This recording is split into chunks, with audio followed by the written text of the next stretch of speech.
अभी बीपीएससी का लगातार वैकेंसी देने का सिलसिला जारी है और आज फिर एक वैकेंसी आया है, जबरदस्त आया है। कल ही हमने लेवल 7 का वैकेंसी देखा, आज लेवल 5 का वैकेंसी आ रहा है, उसके पहले लेवल 9 का वैकेंसी आया हुआ है और सबका जीएस लगभग एक है। और अगर आप तैयारी करना चाहते हैं तो हमारे प्लेटफॉर्म से जुड़ के इसका लाभ ले सकते हैं, ठीक है। बाकी ऑडिटर का भी 150 ही है, पीटी होगा, मेंस होगा, इंटरव्यू होगा। कल भी हमने देखा शोध पदाधिकारी, उसमें भी है। तो अगर आप तैयारी के लिए इस बार मूड बना चुके हैं, जॉब लेने का मूड बना चुके हैं, तो एक फिर से आपके लिए वैकेंसी आया है बीपीएससी ऑडिटर का। पंचायती राज विभाग के अंतर्गत यह वैकेंसी आया है और जबरदस्त आया है, 102 पोस्ट आया है। तो तैयारी जितना दिलो जान से कीजिएगा उतना बेहतर आपके लिए रहेगा। इकोनॉमिक्स में तो हम लोग हैं ही मेंस में, लेकिन पीटी में भी हम लोग एकदम अभी आपके लिए जीएस पॉइंट ऑफ व्यू से शुरू कर चुके हैं। तो आप जुड़ना चाहें जुड़ सकते हैं, अभी शुरू ही हुआ है, अभी 2-3 क्लास ही हुआ है जीएस का। खैर इसके पोस्ट के बारे में चर्चा कर लेते हैं और ऐसे ही पोस्ट के बारे में जानकारी आप बिहार एग्जाम पंचायत ग्रुप पर देख सकते हैं। बिहार से संबंधित सारा जानकारी आपको इस ग्रुप पर मिल जाएगा, तो टेलीग्राम पर आप हैं तो इस ग्रुप से आप जुड़ जाइएगा, ठीक है। बाकी वैकेंसी पर हम लोग नजर डालते हैं, क्या है इस वैकेंसी में। इस वैकेंसी में एक जो अटपटा चीज है वो समझ में नहीं आ रहा है बच्चों को, जिसको समझाने का प्रयास करूंगा मैं, और वो बात है यहाँ 28 + 74 और किनको एज रिलैक्सेशन का लाभ मिलेगा और किनको नहीं मिलेगा उसके बारे में ही बात कर लेते हैं, ठीक है। अब देख रहे हैं पंचायती राज विभाग के अंतर्गत बिहार के अंदर अंकेक्षक यानी बिहार पंचायत अंकेक्षक सेवा के अंतर्गत यह रिक्त पद नियमित नियुक्ति होती है। सुयोग्य भारतीय उम्मीदवारों से ऑनलाइन आवेदन आमंत्रित किया जाता है और यह आवेदन है जो आप कुछ अलग ढंग से देखेंगे। कैसे अलग ढंग से देख रहे हैं, तो पहला एक कॉलम बनाया गया है। अब ये कॉलम को याद रखिए, नीचे आपको काम देगा, ठीक है। पहला एक कॉलम बनाया गया है और इस कॉलम में बात किया गया है, वो किया गया है कि भैया 28 पद इसमें है। इस कॉलम में 28 पद दिखा रहा है, जिसमें से आरक्षित 18 है, बाकी आर्थिक रूप से कमजोर 3 है, फिर अनुसूचित जाति 1 है, जनजाति को नहीं दिया गया है, फिर अत्यंत पिछड़ा को 2 है, पिछड़ा वर्ग को 3 है। तो इस तरह 28 पोस्ट यहां पर आपको दिया गया है। महिलाओं को 36 आधार पर 35% रिजर्वेशन दिया गया है, तो 8 पोस्ट है। तो देखिए पहला ए का 28 पोस्ट है, याद रखिएगा पहला ए कोटि में 28 पोस्ट है। फिर यहां पर आप नीचे आइए, दूसरा कोटि में आपका 74 पोस्ट है, जो यहां आपको दिखाई दे रहा है। कुल 74 पदों की कोटिवार विवरणी इस प्रकार है। अब यहाँ जनरल के लिए 40 है, इसी तरह 74 पोस्ट दिया गया है, जहां महिलाओं को 24 पोस्ट है। बाकी स्वतंत्रता सेनानी अगर आप हैं तो 1 पोस्ट यहाँ पर दिया गया है। पीएच कैटेगरी से है तो यहाँ पर भी आपको 2 पोस्ट दिया गया है, ठीक है, दृष्टि दिव्यांगता मूक बधिर के लिए। बाकी अब यहाँ समझने वाला मैटर यहाँ से शुरू होता है, जिसको बड़ा आराम से समझिएगा, क्योंकि यहाँ आपको कंफ्यूजन हो सकता है, ठीक है। यह जो है वेतनमान 5 है, लेवल 5 है, 5200 से 20,200 ग्रेड पे है, ठीक है, और लेवल 5 है तो 2800 इसका है। इसके अलावा कौन इस फॉर्म को भर सकता है, थोड़ा सा यहाँ ट्विस्ट है, इसको समझ लीजिएगा। ऐसे पहले भी ये फॉर्म आ चुका है, आप भरे ही होंगे। जो कॉमर्स किए हुए हैं, जो इकोनॉमिक्स किए हुए हैं, जो सांख्यिकी से हैं या फिर अथवा गणित से किसी एक विषय में मान्यता प्राप्त विश्वविद्यालय से स्नातक किए हैं। अब एक बात यहाँ पर नोटिस कीजिएगा, ऑनर्स डिग्री धारक सहित पास कोर्स, अगर पास कोर्स में भी ये सब्जेक्ट आपका है, जो आप विभिन्न कोर्सेज को पास करें, सब्सिडी नहीं, पास कोर्सेज में, तब भी आप इसके लिए एप्लीकेबल हैं। एमबीए में वित्त से हैं, सीए में ICWA से हैं, सीएस में डिग्रीधारी हैं, तो इस पद के लिए आप अर्हता रखते हैं। तो कौन फॉर्म भर सकता है, तो 4 जो सब्जेक्ट से ग्रेजुएशन किए हैं या पास कोर्स में भी वो है, तब भी आप फॉर्म फिलअप कर सकते हैं, ठीक है।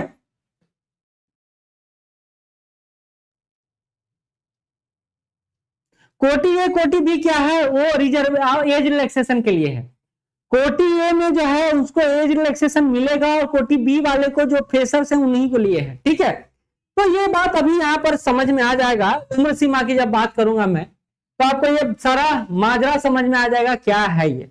देखिए उम्र सीमा का यहाँ पर कोटि है और अब कोटि 1 याद होगा 28 पद और कोटि बी 74 पद है, याद है। चलिए यहीं पर यह बात कहा जा रहा है कि आपका तालिका 1 जिसमें 28 पोस्ट है, अंकित रिक्ति के लिए 1/2025 को न्यूनतम 21 वर्ष और अधिकतम ये आती, जनरल में तो 37, फिर महिला है तो 40, ओबीसी में है तो 40, बाकी एससी एसटी में है तो 42 होना चाहिए। वही तालिका 1B में अंकित रिक्ति के लिए 1/8/2026 को न्यूनतम 21 वर्ष और अधिकतम 37 वर्ष माना जाएगा। तो पहला तो आपने तालिका ए में देखा 1/8/2025 को मान्य माना गया है, तालिका बी को 1/8/2026 को मान्य माना गया है। तो डेट वाइज अंतर आया पहला, अभी यहीं पर शुरू खत्म नहीं हुआ है, अभी और सुनिएगा कौन कौन भर सकता है। तो अभी बताया मैंने, वाणिज्य, अर्थशास्त्र, सांख्यिकी और गणित में से किसी एक विषय मान्यता प्राप्त विश्वविद्यालय से अगर आप डिग्री लिए हुए हैं या ऑनर्स डिग्री धारक हैं, उसमें कोर्स सहित है, मतलब पास कोर्स में अगर वो शामिल है सब्जेक्ट, तब भी आप फॉर्म भर सकते हैं। इसके अलावा एमबीए वाले भी जो वित्त से किए हैं, फाइनेंस से किए हैं, वो भी भर सकते हैं, सीए वाले भी भर सकते हैं। ठीक है, ये बात यहां तक रहा। आगे बढ़ते हैं, कहा जा रहा है आगे कि यहां तक समझ लिया 1B, केवल तालिका 1A में अंकित रिक्ति के लिए ही कार्मिक एवं प्रशासनिक सुधार विभाग बिहार के पत्रांक कितना 23/1/2006 के आलोक में जो उम्मीदवार 1/8/2021 से 1/8/2025 तक अधिकतम उम्र सीमा के आधार पर पात्रता रखते हैं, प्रस्तुत विज्ञापन के लिए सुपात्र होंगे। यानी 28 पोस्ट के लिए आप 1/8/2021 से 1/8/2025 तक अगर आप पात्रता रखते होंगे तो आप इस फॉर्म को भर सकते हैं, बशर्ते एक शर्त है, क्या, वो अन्य अर्हताएं पूरी करते हों, यानी आपके पास एलिजिबिलिटी हो, आपके पास सारा डॉक्यूमेंट्स हो, ये सारा चीज हो आपके पास। नियुक्ति प्रक्रिया के दौरान सेवानिवृत्ति होने वाले अभ्यर्थियों की अभ्यर्था पर विचार नहीं किया जाएगा कि भैया ये विद्यार्थी नहीं मान्य होंगे, बाकी मान्य होंगे। ठीक है, तो ये एक है जो आपको समझ में आना चाहिए था, वो समझ में आ गया कि कोटि 1 के लिए आपको रिजर्वेशन दिया गया है 2021 से 2025 तक, बशर्ते की एलिजिबिलिटी सब उस समय आपका हो, यानी पास कर गए हो। अब इसमें 3 चरण है, पहला है प्रारंभिक परीक्षा, दूसरा है लिखित परीक्षा, तीसरा है साक्षात्कार। फिर से सुन लीजिए, प्रारंभिक परीक्षा, लिखित परीक्षा, साक्षात्कार। प्रारंभिक परीक्षा सिविल सर्विसेज की तरह होगा, 150 अंक का होगा और वही पैटर्न होगा जो आपका है। मेंस परीक्षा के लिए थोड़ा आप जान ले, क्योंकि वहां जरूरी है, यहां आपको हिंदी होगा, ऐसे सिविल सर्विसेज की तरह ही है, लेकिन यहां पर बस ऑप्शनल है जो आप पर भारी पड़ेगा। सामान्य हिंदी का होगा, पेपर पास करना होगा, 100 अंक का होगा। जीएस पेपर 1 और जीएस पेपर 2, कल भी मैं जब शोध पदाधिकारी का बता रहा था तो उसमें भी यही था। तो इस बार एक तैयारी से कई सारा एग्जाम निकल सकता है, ये बात समझ लीजिए। बिल्कुल अदर स्टेट वाले भर सकते हैं, नहीं आप सीडी वाले नहीं भर सकते हैं, सब्सिडी वाले नहीं भर सकते हैं। वैकल्पिक विषय में वाणिज्य हो, अर्थशास्त्र, गणित और सांख्यिकी हो, कोई भी हो, सुन लीजिए, कोई भी हो, आप एक दूसरा में एक्सचेंज, अगर वाणिज्य से किए तब भी इकोनॉमिक्स ले सकते हैं, अगर इकोनॉमिक्स से किए तब भी गणित ले सकते हैं, तो इंटरचेंज कर सकते हैं। और आपको पता है 90% लोग जो हैं अर्थशास्त्र से ही एग्जाम देते हैं, और अर्थशास्त्र के क्षेत्र में तो बिहार में हम लोग का संस्थान सबसे आगे है। ठीक है, चलिए आगे बढ़ते हैं। इस एग्जाम में आपने समझ लिया कि 300 अंक का आपका वैकल्पिक विषय है, 300 अंक का जीएस पेपर 1 है, 300 अंक का जीएस पेपर 2 है। ठीक है, किसी एक विषय का आपको चयन करना होगा। कहा जा रहा है साक्षात्कार आपसे 120 अंकों का होगा, सामान्य हिंदी में पास करना होगा, 30 अंक लाना होगा, तभी मेगा सूची आपका तैयार होगा, नहीं तो नहीं होगा। आगे बाकी आप जानते ही आरक्षण का लाभ कैसे मिलेगा, ये सब आपको पता ही है, कोई नया बात नहीं है।